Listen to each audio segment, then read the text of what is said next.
மக்களே, welcome to Bommi சமையல். நம்ம என்ன பண்ண போறோம்னா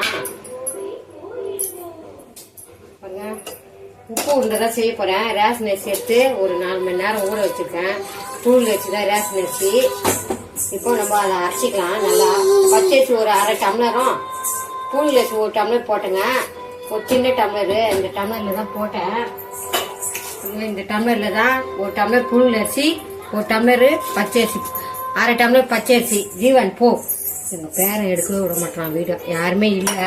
இப்போ நம்ம இதை போட்டு அரைச்சிக்கலாங்க. நல்லா இட்லி மாவு மாரி கொஞ்சம் குறப்பா அரைச்சி எடுத்துக்கலாம்.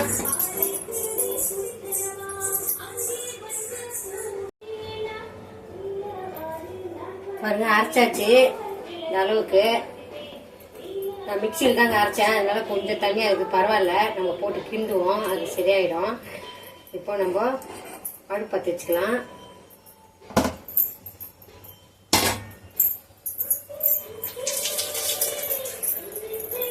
இப்போ அது தேவையானதில் நம்ம போட்டு கலந்துக்கலாம். வறுத்துட்டு பாருங்க, 2 ஸ்பூன் கடலை பருப்பு, 2 ஸ்பூனு உளுத்தம்பருப்பு, தேங்காய், காஞ்ச மிளகா, ஒரு 2 மிளகா விதெல்லாம் எடுத்துட்டு சின்ன சின்னதாக கட் பண்ணி எடுத்துக்க, 2 பச்சை மிளகா, கொஞ்சமா கருவேப்பிலை, கொஞ்சம் கொத்தமல்லி. இப்போ பாத்திரம் காஞ்சி கடாயி, நம்ம எண்ணெய் ஊற்றிக்கலாம் கொஞ்சமா.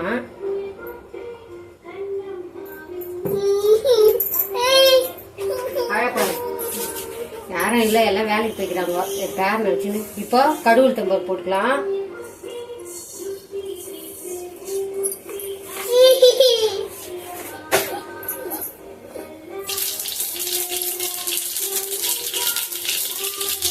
டம்ளர் அரிசி தாங்க, அதனால ரேஷன் அரிசி தான் ரெண்டுமே. முன்னாடி ஒரு வாட்டி போட்டிருக்கேன் உப்பு உருண்டை, ஒரு வருஷம் ஆயிடுச்சு அது போட்டு, வெறும் பச்சை அரிசியில். இப்போ 2 அரிசியை கலந்து போட்டிருக்கேன். இப்போ உளுத்தம்பருப்பு போட்டுக்கலாம். இப்போ கடலை பருப்பு போட்டுக்கலாம்.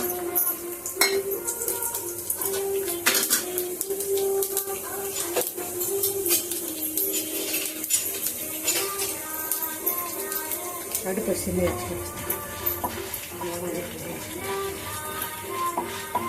கொஞ்சமா ப்ரௌன் ஆகட்டும், நம்ம அது மாவு. இப்போ பச்சை மிளகா போட்டுக்கிறேன். இப்போ காஞ்ச மிளகா போட்டுக்கலாம்.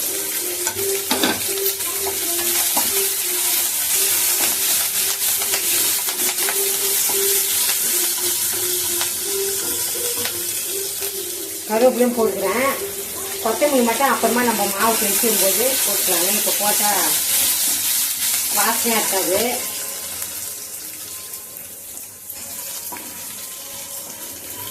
கொஞ்சம் ப்ரௌன் ஆனால் போதும்.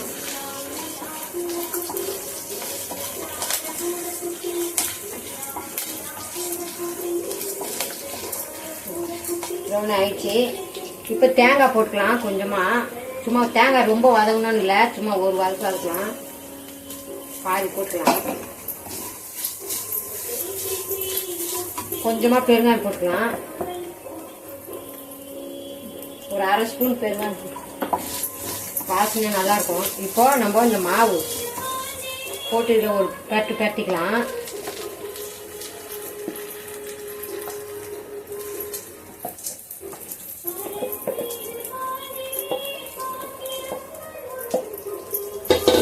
அடுப்பை சிம்மில் வச்சுங்க, ஒரு பரட்டி. அப்போதான் இந்த பருப்பெல்லாம் எல்லாம் மிஸ் ஆகும். அது கூட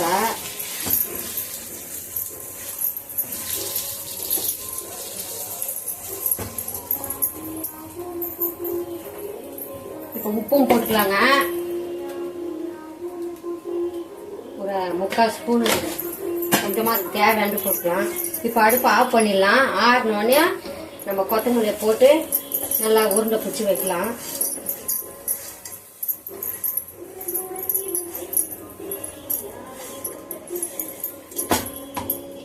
அதே பாத்திரத்தில் நம்ம மாத்திக்கலாம்.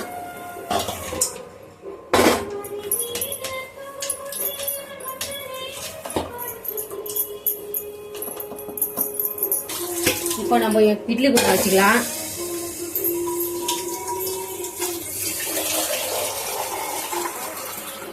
அதை கொஞ்சம் தண்ணி ஊற்றிக்கலாம்.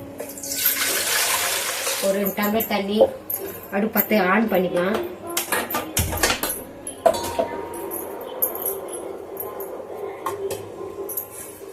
இட்லி தட்டில் எண்ணெய் தடவி வச்சுக்கலாம்.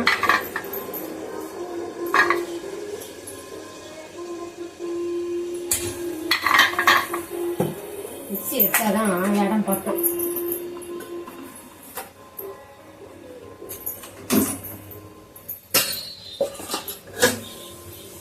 நல்லா கலந்து விட்டுக்கலாங்க. கையை வச்சு கலந்துக்கலாம். ஆறிடுச்சு. ஆறினோடனே கலந்து விட்டுங்க. இப்போ கொத்தமல்லி போட்டுக்கலாம்.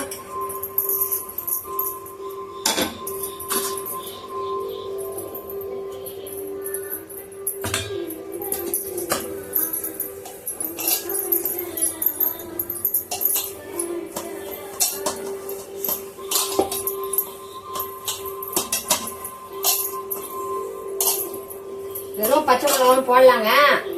ஆனா பச்சை மிளகாவும் போட்டா கொஞ்சம் கலரா இருக்காது. இது விதையை எடுத்துட்டு போடுங்க. காஞ்ச மிளகா இல்லைன்னா காஞ்ச மிளகா விதையோடு போட்டீங்கன்னா கொஞ்சம் காரமா இருக்கும். இப்போ வர பச்சை மிளகா காரமே இருக்காது. அதனால 2 மிளகா பச்சை மிளகாவும் 2 காஞ்ச மிளகாவும் போட்டுட்டேன்.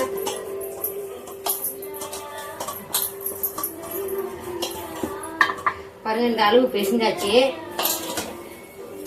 இப்போ நம்ம இட்லி தட்டில் எண்ணெய் தடவி வச்சுக்கலாம். தண்ணி கொஞ்சம் சூடாகட்டும்.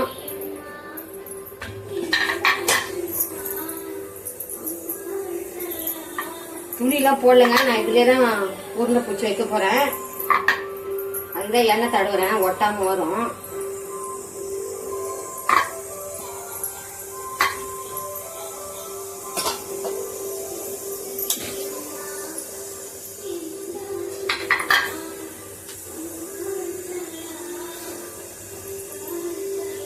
இப்போ சின்ன சின்ன உருண்டையா பிடிச்சிக்கலாம். நமக்கு எந்த சைஸ்ல வேணுமோ அந்த சைஸ்ல பிடிச்சிக்கலாங்க. இதை வந்து நம்ம குழக்கட்டை மாதிரியும் பிடிச்சிக்கலாம், உருண்டையாவும் பிடிச்சிக்கலாம். இப்போ கொஞ்சம் குழக்கட்டையா பிடிச்சிக்கிறேன், கொஞ்சம் உருண்டையா பிடிச்சிக்கிறேன். இப்போ இட்லி தட்டில் வச்சுக்கலாம்.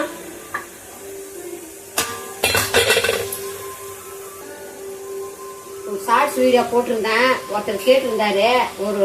அந்த வீடியோல வந்து சமைச்சு போடுற வீடியோல புளிச்சக்கீர துவையல் போட்டிருந்தேன். ஒருத்தர் கேட்டுன்னே இருக்காரு. அது நான் திருவாபுரி கோயிலுக்கு போயிருக்கும் போது அங்க நாட்டு புளிச்சக்கீரை வாங்கி வந்தேங்க. அதுல செஞ்சேன். நான் இன்னொரு நாள் இங்க புளிச்சக்கீரை இப்போ கிடைக்கும் போது உங்களுக்கு கண்டிப்பா நான் அந்த புளிச்சக்கீரை துவையல் போடுறேன். ஒரு தட்டு குழக்கட்டை மாதிரி, ஒரு தட்டு உருண்டை மாதிரி வைக்கலான்ட்டு. இப்போ அடுப்பில் வச்சுக்கலாங்க. ஒரு தட்டு வச்சாச்சு, அடுப்பில் வச்சுக்கலாம். இன்னொரு தட்டம் பிடிச்சி வச்சுக்கலாம். உருண்டை பிடிச்சி வச்சுக்கலாம்.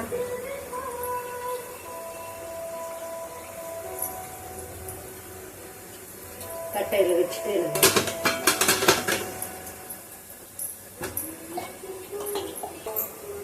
இப்போ மூடி விட்டுக்கலாங்க. முடிஞ்சிச்சு. ஒரு சின்னதாக வச்சுக்கணும்.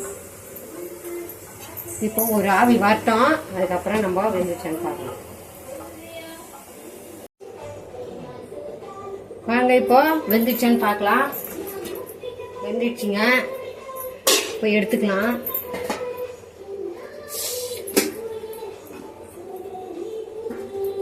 சூப்பரா வெந்துடுச்சு. கலர் மாறிடுச்சுல, அதுலயே தெரிஞ்சிடும். பாத்தீங்களா, இட்லி குண்டான ஒட்டவே ஒட்டாது. இப்போ இதுல இருக்கிறத எடுத்துப்போம், வச்சுக்கலாம். உங்களுக்கு ஒண்ணு புட்டு காட்டுறேன்.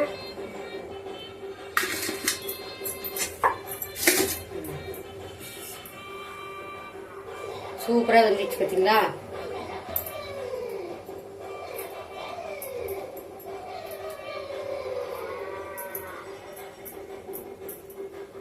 உப்பு உருண்டை, உப்பு கொழக்கட்டை ரெடி ஆயிடுச்சு.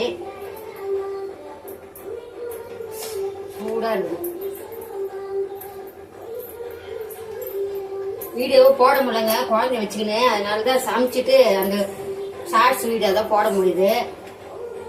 மாசத்துக்கு ஒரு வீடியோனா போடலான்ட்டு ஏதோ ஒன்று குழந்தை வச்சுன்னு போட்டுனுங்கிறேன். அவங்க வேலைக்கு போகிறவங்க அதுதாங்க உருண்டை முடிஞ்சிச்சு. கொஞ்சம் குழக்கட்டை மாதிரி கொஞ்சம் உருண்டை மாதிரி அவ்வளோதான். நீங்களும் உங்கள் வீட்டில்